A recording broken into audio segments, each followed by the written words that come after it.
Bonjour tout le monde, c'est Yona Charbonneau du site belletemps.fr. Je voulais vous proposer une vidéo pour ceux qui sont intéressés pour savoir comment nettoyer l'énergie d'une maison ou d'un appartement. Alors la première méthode que beaucoup devaient connaître, c'est l'utilisation de l'encens. Alors juste attention à acheter un encens qui soit naturel, donc pas l'encens qu'on achète dans les intermarchés, etc. C'est souvent les encens, on voit, ils sont bleus, roses, et puis l'odeur, elle ressemble un peu au truc qu'on met dans les toilettes, c'est pas terrible. Donc du coup, il y en a plein aussi maintenant des encens faits à la main qui sont vraiment top. Ou sinon, voilà, tous les encens qu'on trouve dans les magasins bio, etc., ou magasins ésotériques qui sont vraiment pas mal. Donc pour l'utilisation, vous allumez l'encens et bien pensez à ouvrir une fenêtre ou une porte. Parce que du coup, l'encens, en fait, il faut qu'elle s'en aille quelque part. Donc si vous laissez tout fermer, en soi, ça n'a pas trop avoir d'utilité. Donc voilà, bien penser à ouvrir, bien aérer quand vous allumez l'encens. Et donc juste attention, il y a certains encens, moi j'en avais acheté une, où en fait, en gros, si vous voulez l'encens, elle va enlever la poussière qui est sous le tapis et elle va l'enlever. Si vous. Enfin, j'avais une encens une fois qui en gros avait potentialisé toutes les énergies qu'il y avait. Donc en gros j'avais des énergies un peu dégueulasses, j'ai mis de l'encens et puis du coup je me suis retrouvée avec des énergies super dégueulasses. Donc c'était pas trop l'utilité.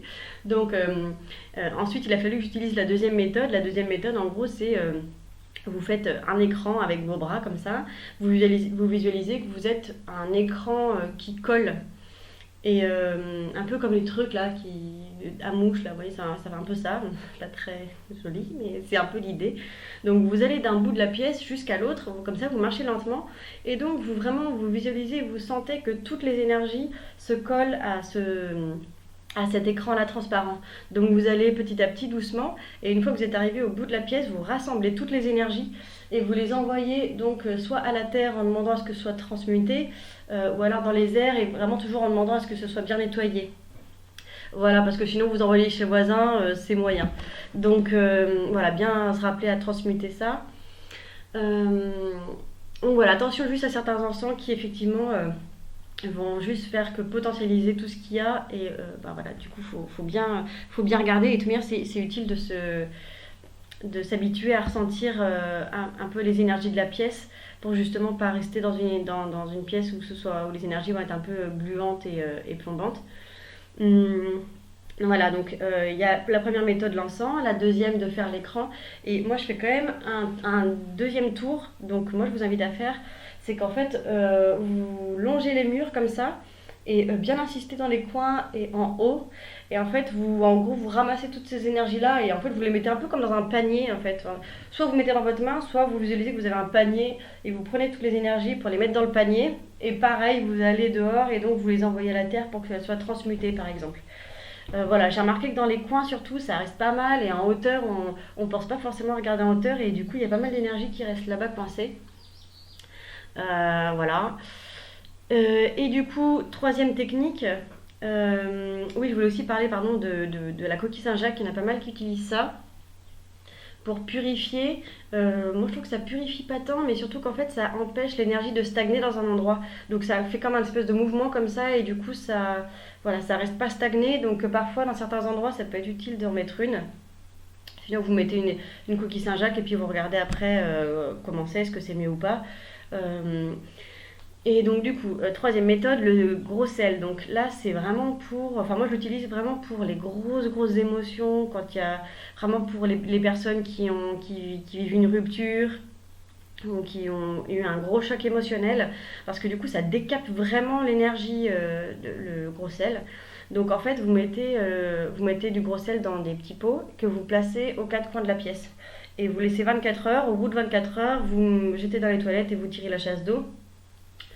Voilà, je vous invite pas à le mettre dans la terre, il y en a qui font ça, mais en fait, bah, du coup, la terre, le sel, en fait, il garde cette énergie-là. Donc, du coup, la terre, après, elle va être un peu déglinguée. Donc, voilà, bien mettre dans les toilettes. Mais moi, personnellement, je n'utiliserai pas ça tout le temps, parce que ça sert à rien de décaper à chaque fois toutes les pièces, quoi. Voilà, après on me demande aussi souvent quand est-ce qu'il faut nettoyer. Bah là en fait c'est un peu comme vous le sentez vous. C'est-à-dire que ça dépend comment est-ce que vous êtes chez vous. Si vous vous sentez bien chez vous, que vous sentez que toutes les énergies sont agréables, ça sert à rien de le faire. Bon après un petit nettoyage de printemps c'est quand même utile.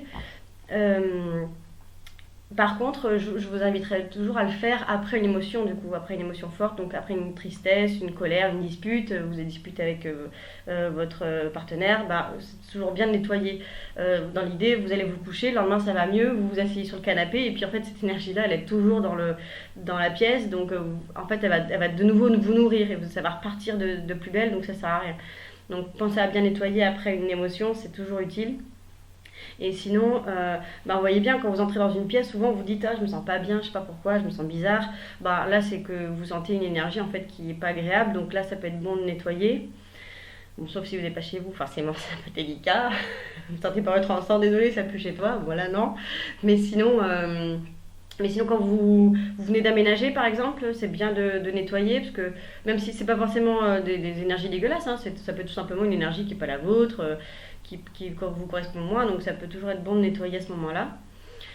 Et voilà, donc écoutez votre intuition. De toute manière, quand l'idée vous vient, c'est que vous avez perçu cette intuition-là qui vous a dit que c'était le moment de nettoyer. Donc de temps en temps, quand vous en avez l'intuition, et après une grosse émotion, bah, c'est toujours bien de nettoyer.